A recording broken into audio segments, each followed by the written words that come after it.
कबीर परमेश्वर जी का कलयुग में अवतरण। परमेश्वर कबीर जी के विषय में दंत कथा प्रचलित है कि उनका जन्म विधवा स्त्री के गर्भ से महर्षि रामानंद जी के आशीर्वाद से हुआ था। ये पूर्णतया निराधार है। कृपया पढ़िए कबीर देव जी का यथार्थ संक्षिप्त परिचय। बंदी छोड़ कबीर परमेश्वर जी ने द्वापर युग में अपने प्रिय शिष्य सुदर्शन वाल्मीकि जी को शरण में लिया था। उस समय कबीर जी नामांतर करके करुणा में नाम से लीला कर रहे थे। भक्त सुदर्शन जी के माता पिता ने परमेश्वर कबीर जी के ज्ञान को स्वीकार नहीं किया था, जिनके नाम थे पिताजी का नाम भीखूराम तथा माताजी का नाम सुखवंती। जिस समय दोनों माता तथा पिता शरीर त्याग गए तो भक्त सुदर्शन जी अत्यंत व्याकुल रहने लगे। भक्ति भी कम करते थे। अंतर्यामी करुणा में जी द्वापर युग में कबीर परमेश्वर करुणा में नाम से लीला कर रहे थे ने अपने भक्त के मन की बात जानकर पूछा, है भक्त सुदर्शन, आपको कौन सी चिंता सता रही है? क्या माता पिता का वियोग सता रहा है या कोई अन्य पारिवारिक परेशानी है? मुझे बताए। भक्त सुदर्शन जी ने कहा, है बंदी छोड़, हे अंतर्यामी, आप सर्वज्ञ हैं, आप बाहर भीतर की सर्व स्थिति से परिचित है। हे प्रभु, मुझे मेरे माता पिता के निधन का दुख नहीं है, क्योंकि वे बहुत वंध्य हो चुके थे। आपने बताया है कि यह 5 तत्व का पुतला एक दिन नष्ट होना है। मुझे चिंता सता रही है कि मेरे माता पिता अत्यंत पुण्यात्मा, दयालु और धर्मात्मा थे। उन्होंने अपनी भक्ति लोकवेद अनुसार की थी, जो शास्त्र विधि के विरुद्ध थी, जिस कारण से उनका मानव जीवन व्यर्थ गया। अब पता नहीं किस प्राणी की योनि में कष्ट उठा रहे होंगे। आपका दास आपसे नम्र निवेदन करता है कि कभी मेरे माता पिता मानव शरीर प्राप्त करें तो उन्हें अपनी शरण में लेना परमेश्वर तथा उन्हें भी भवसागर से काल ब्रह्म के लोक से पार करना मेरे दाता। मुझे यही चिंता सता रही है। परमेश्वर कबीर जी ने सोचा कि यह भोला भक्त सुदर्शन माता पिता के मोह में फंस कर काल जाल में ही रहेगा। काल ब्रह्म ने मोह रूपी पाश बहुत दंड बना रखा है। यह विचार कर परमेश्वर कबीर जी ने कहा, है भक्त सुदर्शन, आप चिंता मत करो, मैं आपके माता पिता को अवश्य शरण में लूंगा तथा पार करके ही दम लूंगा। आप सत्य लोक जाओ, ये चिंता छोड़ो। परमेश्वर कबीर जी के आश्वासन के पश्चात भक्त सुदर्शन जी सत्य साधना करके सत्यलोक को गया, पूर्ण मोक्ष प्राप्त किया। भक्त सुदर्शन वाल्मीकि के माता पिता वाले जीवों को कलयुग में मानव शरीर प्राप्त हुआ। भारत वर्ष के काशी शहर में सुदर्शन के पिता वाले जीव ने एक ब्राह्मण के घर जन्म लिया तथा गौरीशंकर नाम रखा गया, तथा सुदर्शन जी की माता वाले जीव ने भी एक ब्राह्मण के घर कन्या रूप में जन्म लिया तथा सरस्वती नाम रखा। युवा होने पर दोनों का विवाह हुआ। गौरी शंकर ब्राह्मण भगवान शिव का उपासक था तथा शिव पुराण की कथा करके भगवान शिव की महिमा का गुणगान किया करता। गौरी शंकर निर्लोभी था। कथा करने से जो धन प्राप्त होता था उसे धर्म में ही लगाया करता था। जो व्यक्ति कथा कराते थे तथा सुनते थे सर्व गौरी शंकर ब्राह्मण के त्याग की प्रशंसा करते थे, जिस कारण से पूरी काशी में गौरी शंकर की प्रसिद्धि हो रही थी। अन्य स्वार्थी ब्राह्मणों का कथा करके धन एकत्रित करने का धंधा बंद हो गया। इस कारण से वे ब्राह्मण उस गौरीशंकर ब्राह्मण से ईर्ष्या रखते थे। इस बात का पता मुसलमानों को लगा कि एक गौरीशंकर ब्राह्मण काशी में हिंदू धर्म के प्रचार को जोर शोर से कर रहा है। इसको किस तरह बंद करें?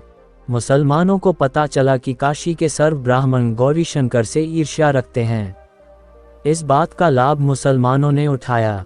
गौरीशंकर व सरस्वती के घर के अंदर अपना पानी छिड़क दिया, अपना झूठा पानी उनके मुख पर लगा दिया, कपड़ों पर भी छिड़क दिया तथा आवाज लगा दी कि गौरीशंकर तथा सरस्वती मुसलमान बन गए हैं। पुरुष का नाम नूरोली उर्फ नीरू तथा स्त्री का नाम नियामत उर्फ नीमा रखा। अन्य स्वार्थी ब्राह्मणों को पता चला तो उनका दांव लग गया। उन्होंने तुरंत ही ब्राह्मणों की पंचायत बुलाई तथा फैसला कर दिया कि गौरीशंकर तथा सरस्वती मुसलमान बन गए हैं, अब इनका ब्राह्मण समाज से कोई नाता नहीं रहा। इनका गंगा में स्नान करने, मंदिर में जाने तथा हिंदू ग्रंथों को पढ़ने पर प्रतिबंध लगा दिया गया। गौरीशंकर नीरू जी कुछ दिन तो बहुत परेशान रहे। जो कथा करके धन आता था उसी से घर का निर्वाह चलता था। उसके बंद होने से रोटी के भी लाले पड़ गए। नीरू ने विचार करके अपने निर्वाह के लिए कपड़ा बुनने का कार्य प्रारंभ किया। जिस कारण से जुलाहा कहलाया। कपड़ा बुनने से जो मजदूरी मिलती थी उसे अपना तथा अपनी पत्नी का पेट पालता था। जिस समय धन अधिक आ जाता तो उसको धर्म में लगा देता था। विवाह को कई वर्ष बीत गए थे, उनको कोई संतान नहीं हुई। दोनों पति पत्नी ने बच्चे होने के लिए बहुत अनुष्ठान किए, साधु संतों का आशीर्वाद भी लिया, परंतु कोई संतान नहीं हुई। हिंदुओं द्वारा उन दोनों का गंगा नदी में स्नान करना बंद कर दिया गया था। उनके निवास स्थान से लगभग 4 कि.मी. दूर एक लहर तारा नामक सरोवर था, जिसमें गंगा नदी का ही जल लहरों के द्वारा नीची पटरी के ऊपर से उछल कर आता था, इसलिए उस सरोवर का नाम लहरतारा पड़ा। उस तालाब में बड़े बड़े कमल के फूल उगे हुए थे। मुसलमानों ने गौरीशंकर का नाम नूर अली रखा, जो उर्फ नाम से नीरू कहलाया, तथा पत्नी का नाम नियामत रखा, जो उर्फ नाम से नीमा कहलाए। नीरू नीमा भले ही मुसलमान बन गए थे, परंतु अपने हृदय से साधना भगवान शंकर जी की ही करते थे तथा प्रतिदिन सूर्योदय से पूर्व लहरतारा तालाब में स्नान करने जाते थे। ज्येष्ठ मास की शुक्ल पूर्णमासी विक्रमी संवत 1455 सन 1398 सोमवार को भी ब्रह्म मुहूर्त का समय सूर्योदय से लगभग 1.5 घंटा पहले होता है, में स्नान करने के लिए जा रहे थे। नीमा रास्ते में भगवान शंकर से प्रार्थना कर रही थी कि हे दीनानाथ, आप अपने दासों को भी एक बच्चा बालक दे दो, आपके घर में क्या कमी है प्रभु, हमारा भी जीवन सफल हो जाएगा। दुनिया के व्यंग्य सुन सुनकर आत्मा दुखी हो जाती है। मुझ पापिन से ऐसी कौन सी गलती किस जन्म में हुई है जिस कारण मुझे बच्चे का मुख देखने को तरसना पड़ रहा है। हमारे पापों को क्षमा करो प्रभु, हमें भी एक बालक दे दो। ये कहकर नीमा फूट फूट कर रोने लगी। तब नीरू ने धैर्य दिलाते हुए कहा, हे नीमा, हमारे भाग्य में संतान नहीं है। यदि भाग्य में संतान होती तो प्रभु शिव अवश्य प्रदान कर देते। आप रो रो कर आंखें खराब कर लोगी। बालक भाग्य में है नहीं जो वृद्ध अवस्था में उंगली पकड़ लेता। आप मत रो, आपका बार बार रोना मेरे से देखा नहीं जाता। ये कहकर नीरू की आंखें भी भर आए। इसी तरह प्रभु की चर्चा व बालक प्राप्ति की याचना करते हुए उसी लहरतारा तालाब पर पहुंच गए। प्रथम नीमा ने प्रवेश किया, पश्चात नीरू ने स्नान करने को तालाब में प्रवेश किया। सुबह का अंधेरा शीघ्र ही उजाले में बदल जाता है। जिस समय नीमा ने स्नान किया था उस समय तक तो अंधेरा था। जब कपड़े बदलकर पुनः तालाब पर उस कपड़े को धोने के लिए गई जिसे पहनकर स्नान किया था, उस समय नीरू तालाब में प्रवेश करके गोते लगा लगा कर मलमल कर स्नान कर रहा था। नीमा की दृष्टि एक कमल के फूल पर पड़ी जिस पर कोई वस्तु हिल रही थी। प्रथम नीमा ने जाना कोई सर्प है जो कमल के फूल पर बैठा अपने फन को उठाकर हिला रहा है। उसने सोचा कहीं ये सर्प मेरे पति को न डस ले। नीमा ने उसको ध्यानपूर्वक देखा, वह सर्प नहीं है, कोई बालक था जिसने एक पैर अपने मुख में ले रखा था तथा दूसरे को हिला रहा था। नीमा ने अपने पति से ऊंची आवाज में कहा, देखिए जी, एक छोटा बच्चा कमल के फूल पर लेटा है, वह जल में डूब न जाए। नीरू स्नान करते करते उसकी ओर न देखकर बोला, नीमा, बच्चों की चाह ने तुझे पागल बना दिया है, अब तुझे जल में भी बच्चे दिखाई देने लगे हैं। नीमा ने अधिक तेज आवाज में कहा, मैं सच कह रही हूँ, देखो सचमुच एक बच्चा कमल के फूल पर, वह रहा, देखो देखो। नीमा की आवाज में परिवर्तन व अधिक कसक देखकर नीरू ने उस ओर देखा जिस ओर नीमा हाथ से संकेत कर रही थी। कमल के फूल पर नवजात शिशु को देखकर नीरू ने आव देखा न ताव झपट कर कमल के फूल सहित बच्चा उठाकर अपनी पत्नी को दे दिया। नीमा ने परमेश्वर कबीर जी को सीने से लगाया, मुख चूमा, पुत्रवत प्यार किया। जिस परमेश्वर की खोज में ऋषि मुनियों ने जीवन भर शास्त्र विधि विरुद्ध साधना की, उन्हें नहीं मिला, वही परमेश्वर भक्तमती नीमा की गोद में खेल रहा था। जिस शांतिदायक परमेश्वर को आनंद की प्राप्ति के लिए प्राप्त करने की इच्छा से साधना की जाती है, वही परमेश्वर नीमा के हाथों में सीने से लगा हुआ था। उस समय जो शीतलता व आनंद का अनुभव भक्तमती नीमा को हो रहा होगा उसकी कल्पना ही की जा सकती है। नीरू स्नान करके जल से बाहर आया। नीरू ने सोचा, यदि हम इस बच्चे को नगर में ले जाएंगे तो शहरवासी हम पर शक करेंगे, सोचेंगे कि ये किसी के बच्चे को चुरा कर लाए हैं, कहीं हमें नगर से निकाल दें। इस डर से नीरू ने अपनी पत्नी से कहा, नीमा, इस बच्चे को यहीं छोड़ दे, इसी में अपना हित है। नीमा बोली, हे पति देव, ये भगवान शंकर का दिया खिलौना है, इस बच्चे ने पता नहीं मुझ पर क्या जादू कर दिया है कि मेरा मन इस बच्चे के वश हो गया है। मैं इस बच्चे को नहीं त्याग सकती। नीरू ने नीमा को अपने मन की बात से अवगत कराया। बताया कि यह बच्चा नगरवासी हमसे छीन लेंगे, पूछेंगे कहाँ से लाए हो। हम कहेंगे लहरतारा तालाब में कमल के फूल पर मिला है। हमारी बात पर कोई भी विश्वास नहीं करेगा। हो सकता है वे हमें नगर से भी निकाल दें। तब नीमा ने कहा, मैं इस बालक के साथ देश निकाला भी स्वीकार कर लूंगी, परंतु इस बच्चे को नहीं त्याग सकती। मैं अपनी मृत्यु को भी स्वीकार कर लूंगी, परंतु इस बच्चे से भिन्न नहीं रह सकूंगी। नीमा का हट देखकर नीरू को क्रोध आ गया तथा अपने हाथ को थप्पड़ मारने की स्थिति में उठाकर आंखों में आंसू भरकर करुणा भरी आवाज में बोला, नीमा, मैंने आज तक तेरी किसी भी बात को नहीं ठुकराया। ये जानकर कि हमारे कोई बच्चा नहीं है, मैंने तुझे पति तथा पिता दोनों का प्यार दिया है। तू मेरे नम्र स्वभाव का अनुचित लाभ उठा रही है। आज मेरी स्थिति को न समझकर अपने हठी स्वभाव से मुझे कष्ट दे रही है। विवाहित जीवन में नीरू ने प्रथम बार अपनी पत्नी की ओर थप्पड़ मारने के लिए हाथ उठाया था तथा कहा कि या तो इस बच्चे को यहीं रख दे, वरना आज मैं तेरी बहुत पिटाई करूंगा। उसी समय नीमा के सीने से चिपके बालक रूपधारी परमेश्वर बोले, हे नीरू, आप मुझे अपने घर ले चलो, आप पर कोई आपत्ति नहीं आएगी। मैं सतलोक से चलकर तुम्हारे हित के लिए यहाँ आया हूँ। नवजात शिशु के मुख से उपरोक्त वचन सुनकर नूर अली डर गया, कहीं ये कोई देव या पितर या कोई सिद्ध पुरुष न हो और मुझे शाप न दे दे। इस डर से नीरू कुछ नहीं बोला, घर की ओर चल पड़ा। पीछे पीछे उसकी पत्नी परमेश्वर को प्यार करती हुई चल पड़ी। उपरोक्त घटना का प्रत्यक्ष दृष्टा प्रतिदिन की तरह ज्येष्ठ मास की पूर्णमासी विक्रमी संवत 1455 1398 सोमवार को एक अष्टानंद नामक ऋषि, जो स्वामी रामानंद ऋषि जी के शिष्य थे, काशी शहर से बाहर बने लहरतारा तालाब के स्वच्छ जल में स्नान करने के लिए गए। ब्रह्म मुहूर्त का समय था। ब्रह्म मुहूर्त का समय सूर्योदय से लगभग 1.5 घंटा पूर्व का होता है। ऋषि अष्टानंद जी ने लहरतारा तालाब में स्नान किया। वे प्रतिदिन वहीं बैठकर कुछ समय अपनी पाठ पूजा किया करते थे। ऋषि अष्टानंद जी ध्यान मग्न होने की चेष्टा कर ही रहे थे। उसी समय उन्होंने देखा कि आकाश से एक प्रकाश पुंज नीचे की ओर आता दिखाई दिया। वह इतना तेज प्रकाश था, उसे ऋषि जी की चर्म दृष्टि सहन नहीं कर सकी।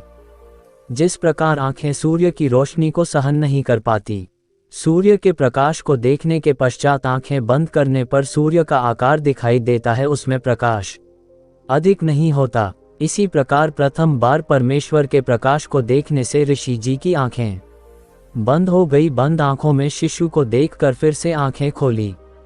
ऋषि अष्टानंद जी ने देखा कि वह प्रकाश लहरतारा तालाब पर उतर गया, जिससे पूरा सरोवर प्रकाशमान हो गया तथा देखते ही देखते वह प्रकाश जलाशय के एक कोने में सिमट गया। ऋषि अष्टानंद जी ने सोचा, ये कैसा दृश्य मैंने देखा। यह मेरी भक्ति की उपलब्धि है या मेरा दृष्टि दोष है। इसके विषय में गुरुदेव स्वामी रामानंद जी से पूछूंगा। यह विचार करके ऋषि अष्टानंद जी अपनी शेष साधना को छोड़कर अपने पूज्य गुरुदेव के पास गए।